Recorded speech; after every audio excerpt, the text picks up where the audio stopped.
Hello, আসসালামু আলাইকুম everyone. আজকে আপনাদের সঙ্গে শেয়ার করব আমার অনেক পছন্দের একটা পাকোড়া। এটা হচ্ছে বাঁধাকপির পাকোড়া। জানি না কেন আমার এত ভালো লাগে। বাঁধাকপিটা ঝুরি করে নিয়েছি, কিছুটা গাজরও দিয়েছি, পেঁয়াজ কুচি দেব, মরিচ কুচি দেব। জানি না কেন আমার বাঁধাকপির পাকোড়া এত ভালো লাগে। আপনাদের ভালো লাগলে জানাবেন, লাইক কমেন্ট শেয়ার করবেন।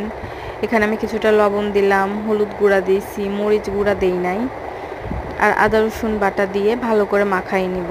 আপনারা চাইলে এর মধ্যে ডিমও ইউজ করতে পারেন। আমি ডিমটা দেই না, আমার এমনিতেই ভালো লাগে। আমি এবার ভালো করে সব কিছু দিয়ে ভালো করে মাখাই নিব। এবার একটু কর্নফ্লাওয়ার দিলাম মুচমুচে করার জন্য, ক্রিস্পি করার জন্য। তারপরে দিয়ে একটু কিছুটা ময়দা দিয়ে আমি ভালো করে মাখাই নিয়েছি। এখানে মাখাই নিয়ে তারপর এখন ডুবো তেলে ভাজবো, ভেজে নেব। দেখেন, দেখে আমার তো খেতে ইচ্ছা করতেছে আবার।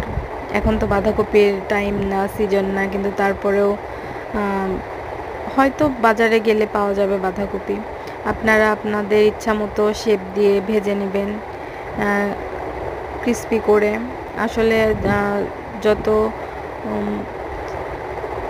চুলার আঁচ মিডিয়াম করে ভাজলে জিনিসটা মুচমুচে হয়, ক্রিস্পি হয়, খেতে ভালো লাগে। আপনারাও ট্রাই করেন।